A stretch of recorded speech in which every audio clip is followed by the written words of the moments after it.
À 77 ans, alors qu'il s'apprêtait à donner le tout dernier concert de sa carrière monumentale, Michel Sardou a décidé de ne pas partir sur la pointe des pieds.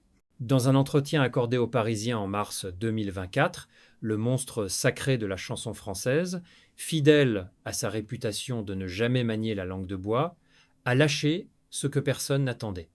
Une phrase courte, précise et d'une efficacité redoutable, visant directement Laetitia Hallyday. Laetitia apparaît dommage, mais elle n'est pas venue me voir et elle n'a pas entendu ce que je dis sur scène. Une flèche empoisonnée, décochée avec une froideur déconcertante. Ce n'est pas une simple pique, c'est un tacle en règle, une remise en question publique de la légitimité de la veuve de son ancien ami, Johnny. Sardou, connu pour son franc-parler légendaire, semble ne plus avoir aucune intention de retenir ses coups. Il reproche ouvertement à Laetitia d'avoir commenté sa reprise de la chanson Tennessee sans avoir daigné assister à une seule représentation de sa tournée d'adieu.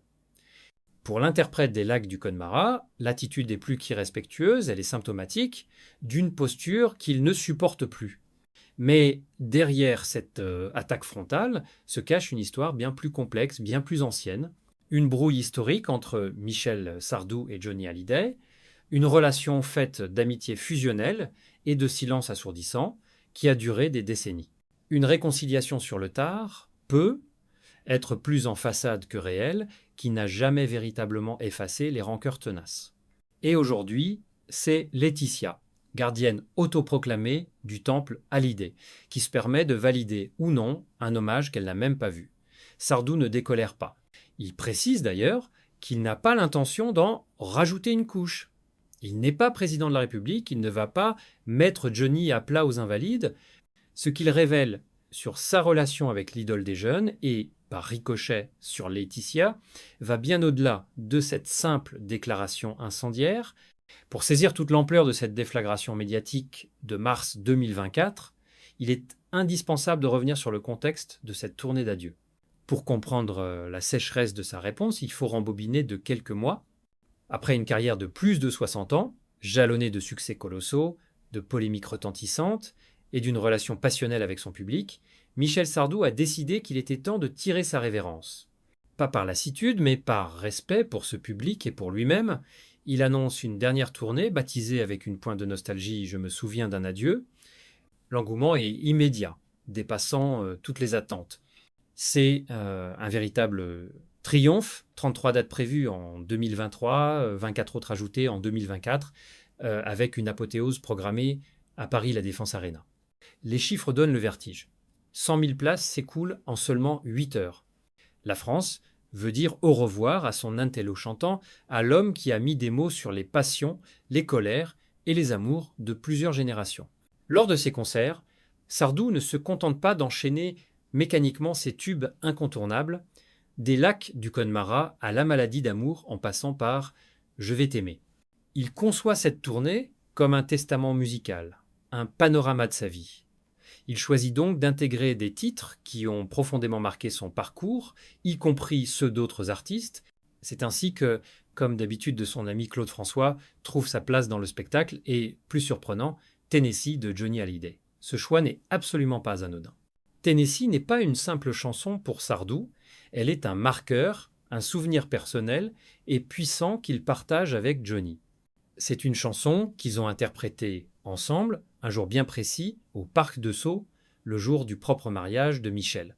Un moment de fraternité gravé dans sa mémoire.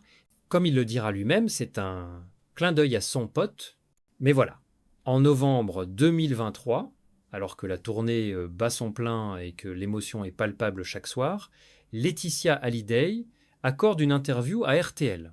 La veuve de Johnny, apprenant que Michel Sardou reprend Tennessee sur scène, est invitée à réagir. Sa réponse est relayée en boucle « Je suis heureuse que Michel fasse cet hommage à Johnny ». Elle se dit émue, touchée, reconnaissante. Les médias s'emparent de la déclaration. Partout, on peut lire « Laetitia Hallyday salue l'hommage de Michel Sardou à son défunt mari ». L'histoire semble belle, n'est-ce pas? Une réconciliation posthume, par la musique, validée par la gardienne de la mémoire du rocker. Sauf que Michel Sardou ne l'entend absolument pas de cette oreille.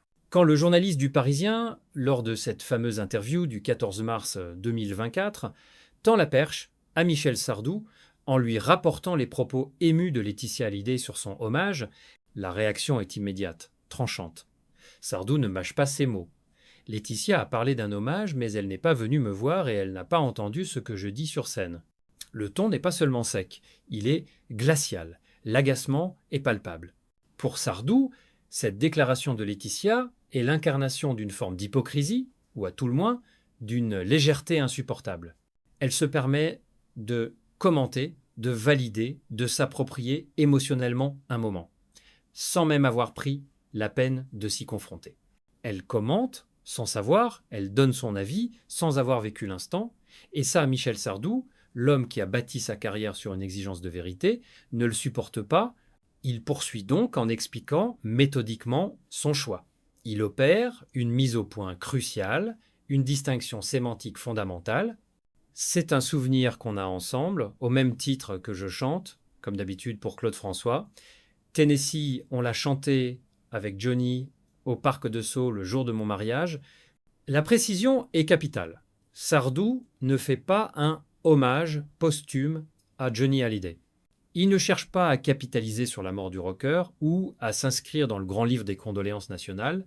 Il partage un souvenir personnel, un moment de fraternité intime, un instant de bonheur gravé dans sa mémoire qui n'appartient qu'à eux. La nuance est de taille. Puis il assène le coup final, la phrase qui fera tous les titres. L'hommage, il l'a déjà eu, je ne vais pas en rajouter une couche, je ne suis pas président de la République, je ne vais pas le mettre à plat aux invalides. Cette phrase est plus qu'assassine. Elle est d'une cruauté chirurgicale. En une seule réplique, Sardou renvoie Laetitia à l'hommage national de décembre 2017, à la descente des champs, Élysée, au discours d'Emmanuel Macron, à cette spectacularisation du deuil qu'il semble désapprouver. Il oppose la pompe républicaine, qu'il juge excessive, à l'authenticité de son clin d'œil personnel. En substance, vous avez eu votre cérémonie, laissez-moi mes souvenirs. Mais il ajoute une dernière précision, qui achève de démontrer la superficialité de la réaction de Laetitia. C'est un clin d'œil à mon pote, mais aussi à Michel Berger qui a créé la chanson. Je l'adorais. Sardou rend donc hommage non seulement à Johnny, mais aussi au compositeur de génie de Tennessee, disparu prématurément en 1992, et avec qui Sardou devait d'ailleurs monter une comédie musicale. C'est un double hommage, une connexion artistique profonde, quelque chose de bien plus complexe que le simple hommage à Johnny que Laetitia avait cru comprendre.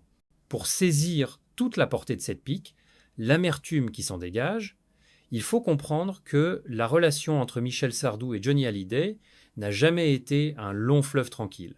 Elle fut une épopée, une amitié entre deux titans de la chanson française, faite d'excès, de fraternité virile et de rivalité tue. Pendant des années, les deux hommes ont été incroyablement proches. Ils partageaient la même démesure, le même appétit pour la scène, le même amour d'un public qui les vénérait.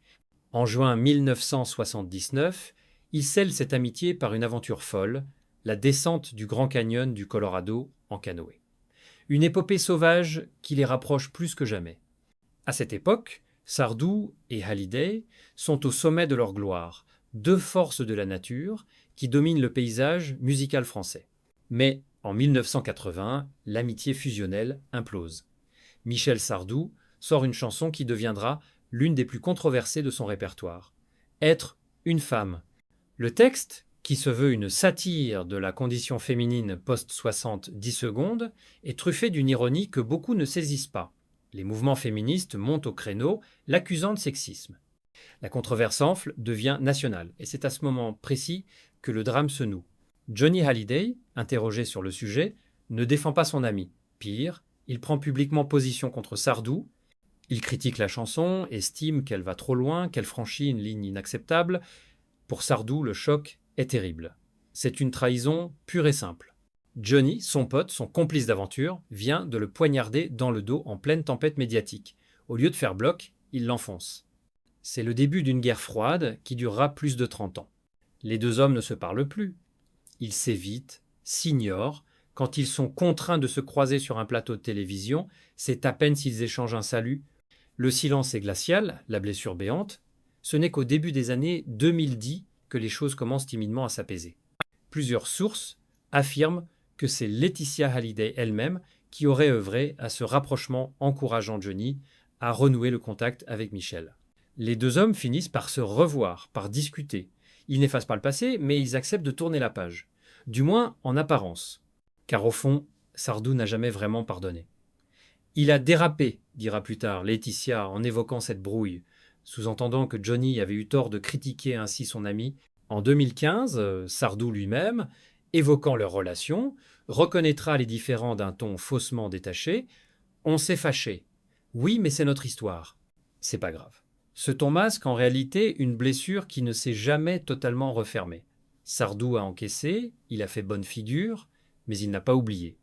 L'interview du Parisien agit comme un détonateur dans le microcosme médiatique français. La formule de Sardou, assassine et précise, fait la une. Michel Sardou tacle Laetitia Hallyday. Le chanteur envoie une pique cinglante à la veuve de Johnny. Les titres fleurissent, la polémique enfle.